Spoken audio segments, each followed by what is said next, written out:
नमस्कार, चंडीगढ़ से आपका स्वागत है। मैं हूं शैली तनेजा। आइए सबसे पहले नजर डालते हैं कुछ अहम खबरों पर। प्रधानमंत्री ने लाल किले से श्री गुरु तेग बहादुर जी के 400वें प्रकाश पर्व पर राष्ट्र को किया संबोधित। कहा, भारत सिख गुरुओं के आदर्शों पर बढ़ रहा है आगे। पंजाब में बैंकों का कर्ज ना चुका पाने वाले लगभग 2000 से ज्यादा डिफॉल्टर किसानों के विरुद्ध गिरफ्तारी वारंट जारी। और आज मनाया जा रहा है विश्व पृथ्वी दिवस। इस साल का थीम है इन्वेस्ट इन आवर अर्थ। और अब समाचार विस्तार से।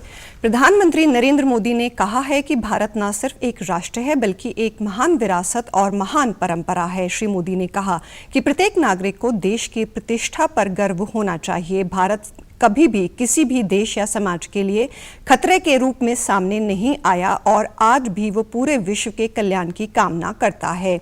प्रधानमंत्री कल रात दिल्ली के लाल किले परिसर में श्री गुरु तेग बहादुर जी के 400वें प्रकाश पर्व समारोह को संबोधित कर रहे थे। श्री मोदी ने इस अवसर पर स्मारक सिक्का और डाक टिकट भी जारी किए।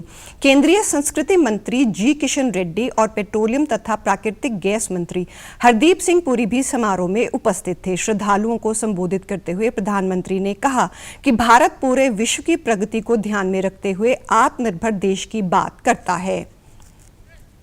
तो उसमें पूरे विश्व की प्रगति लक्ष्य का सामने रख करके हम करते हैं। भारत विश्व में योग का प्रसार करता है तो पूरे विश्व के स्वास्थ्य और शांति की कामना से करता है। अब भारत विश्व के कोने कोने तक पारंपरिक चिकित्सा का लाभ पहुंचाएगा, लोगों के स्वास्थ्य को सुधारने में अहम भूमिका निभाएगा। उन्होंने कहा कि आजादी के अमृत महोत्सव के अवसर पर आत्मनिर्भर भारत के निर्माण के लिए प्रयास करने होंगे ताकि विश्व देश की क्षमता को देख सके। उन्होंने कहा कि जब देश आजादी के 100 साल का समारोह मनाएगा तब एक नया भारत हमारे समक्ष होगा। 10 सिख गुरुओं के योगदान को याद करते हुए प्रधानमंत्री ने कहा कि इन गुरुओं ने शक्ति को सेवा का माध्यम बनाया। आज देश सिख गुरुओं के आदर्शों पर आगे बढ़ रहा है। गुरु नानक देव जी ने पूरे भारत को एक सूत्र में पिरोया। देश का विकास, देश की तेज प्रगति, ये हम सबका कर्तव्य है। इसके लिए सबके प्रयास की जरूरत है। मुझे पूरा भरोसा है कि गुरुओं के आशीर्वाद से भारत अपने गौरव के शिखर तक पहुंचेगा। जब हम आजादी के 100 साल मनाएंगे तो एक नया भारत हमारे सामने होगा। प्रधानमंत्री ने कहा कि लाल किला कई महत्वपूर्ण कालखंडों का साक्षी रहा है और इसने गुरु तेग बहादुर जी के बलिदान को भी देखा है। प्रधानमंत्री ने कहा कि गुरु तेग बहादुर जी के बलिदान ने देश की कई पीढ़ियों को अपनी संस्कृति की गरिमा, सम्मान और आदर की रक्षा के लिए जीने मरने के लिए प्रेरित किया है। बड़ी शक्तियां समाप्त हो गई लेकिन भारत आज भी अमर है और उन्नति के मार्ग पर अग्रसर है। प्रधानमंत्री ने कहा कि सरकार सिख परंपरा के सभी तीर्थों को जोड़ने के लिए निरंतर प्रयास कर रही है। सरकार ने साहिबजादों के महान बलिदान की याद में पिछले वर्ष 26 दिसंबर को वीर बाल दिवस मनाने का फैसला किया था।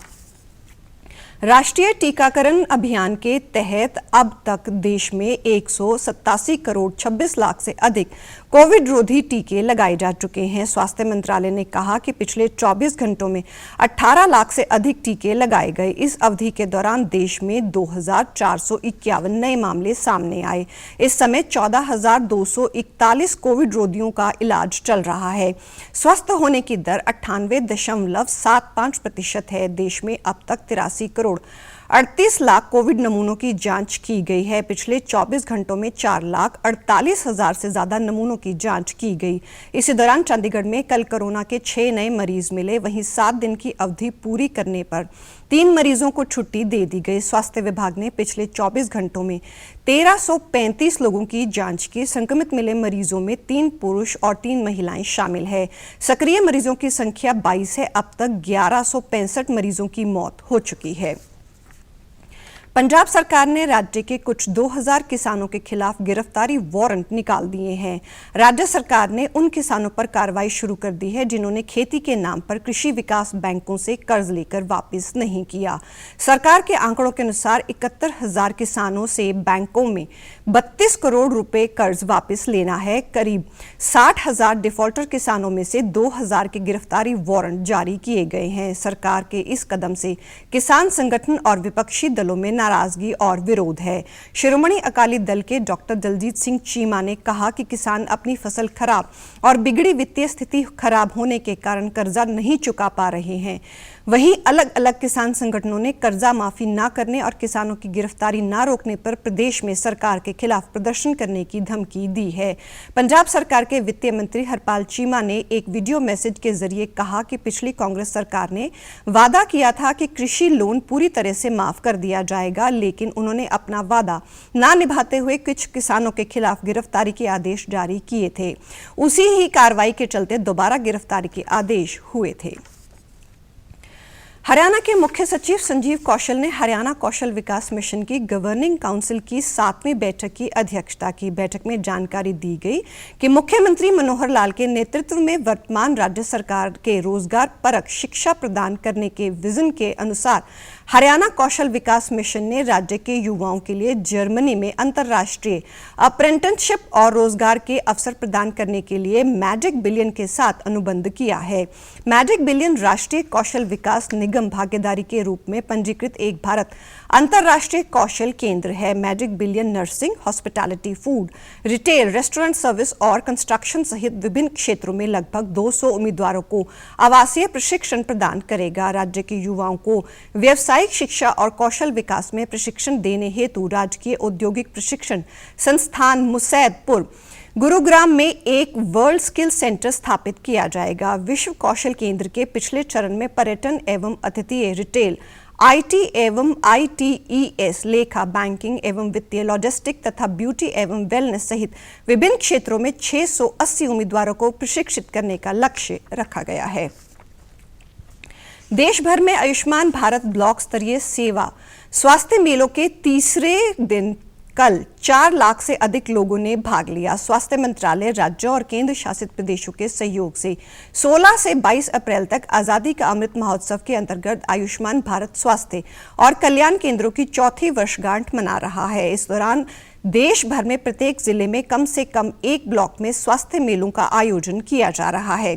स्वास्थ्य मेला के तीसरे दिन 71,000 से अधिक आभा स्वास्थ्य पहचान पत्र बनाए गए और 17,000 प्रधानमंत्री जन आरोग्य योजना गोल्डन कार्ड जारी किए गए। हिंद की चादर श्री गुरु तेग बहादुर जी के 400वें प्रकाश उत्सव पर पानीपत की ऐतिहासिक धरा पर 24 अप्रैल को राज्य स्तरीय महोत्सव मनाया जाएगा। इस आयोजन को लेकर तैयारियां जारी हैं। संगत के बैठने के लिए 25 एकड़ में पंडाल बनाया जा रहा है, जिसमें से 1.5 से 2 लाख संगत के बैठने का प्रबंध होगा। इस पंडाल को खास जर्मन तकनीक से बनाया जा रहा है, जो श्रद्धालुओं को गर्मी व बारिश से राहत दिलाएगा। इस समागम के लिए देश प्रदेश के साथ साथ विदेशों से भी निमंत्रण दिया जा रहा है। आयोजन समिति के संयोजक व करनाल के सांसद संजय भाटिया ने बताया कि मुख्य हॉल में श्री गुरु ग्रंथ साहिब का प्रकाश किया जाएगा। उसी हॉल में संत, महात्माओं व महापुरुषों के बैठने की व्यवस्था की गई है। हमारे नवें पातशाही उनका 400वां प्रकाश पर्व पानीपत में इस पंडाल में जहां हम खड़े हैं, यहां पर एक अलौकिक समागम 24 अप्रैल को 9 बजे से शुरू होगा। गुरु ग्रंथ साहिब जी का यहाँ पर सुशोभित होंगे, विराजमान होंगे। पूरी दुनिया मानती है गुरु तेग बहादुर जी के कारण ही हम अपने धर्म और संस्कृति की रक्षा कर पाए। आज दुनिया के नक्शे पर अगर हिंदुस्तान है तो उन्हीं के बलिदान के कारण है। समागम के लिए पानीपत व आसपास की 50 से अधिक धार्मिक व सामाजिक संस्थाएं लंगर सेवा के लिए आगे आई हैं। पंडाल के दोनों ओर लंगर की व्यवस्था रहेगी। यहाँ एक साथ दोनों तरफ 10-10 हजार श्रद्धालु गुरु का लंगर छक सकेंगे। आज विश्व पृथ्वी दिवस है। विश्व पृथ्वी दिवस का उद्देश्य है करोड़ों लोग मिलकर पृथ्वी के से जुड़ी पर्यावरण से जुड़ी चुनौतियां जैसे कि क्लाइमेट चेंज, ग्लोबल वार्मिंग और प्रदूषण के साथ साथ बायोडायवर्सिटी संरक्षण के लिए प्रयास करने में और जागरूक बने और इसमें तेजी लाएं। विश्व पृथ्वी दिवस को मनाने का मकसद है कि लोग पृथ्वी के महत्व को समझें। इस साल पृथ्वी दिवस का थीम है इन्वेस्ट इन आवर अर्थ। इस अवसर पर प्रधानमंत्री नरेंद्र मोदी ने ट्वीट पर एक वीडियो संदेश जारी कर कहा कि हमारी पृथ्वी को भारत में मां का रूप माना गया है। पृथ्वी की रक्षा और संरक्षण करना हर पीढ़ी का दायित्व है। समुद्र रूपी वस्त्र धारण करने वाली, पर्वत रूपी शरीर वाली भगवान विष्णु की पत्नी एक भूमि देवी, मैं आपको नमस्कार करता हूं। मुझे क्षमा करना क्योंकि मैं आपको अपने पैरों से स्पर्श करता। ये संवेदना है जो हमारे जीवन का हिस्सा है। प्रधानमंत्री नरेंद्र मोदी ने इस महीने की 24 तारीख को आकाशवाणी से प्रसारित होने वाले मन की बात कार्यक्रम के लिए लोगों से विचार और सुझाव आमंत्रित किए हैं।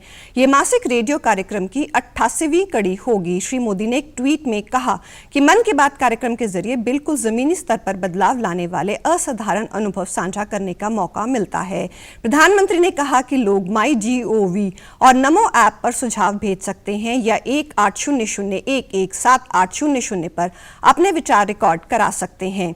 फोन लाइन आज रात तक खुली रहेंगी। 1922 नंबर पर मिस्ड कॉल से मिलने वाले लिंक पर SMS के जरिए से भी सीधे प्रधानमंत्री तक सुझाव भेजे जा सकते हैं। इसी के साथ चंडीगढ़ से समाचारों का सिलसिला समाप्त होता है। अब मैं स्टूडियो से बाहर जा रही हूं तो मैं अपना मास्क पहन रही हूं।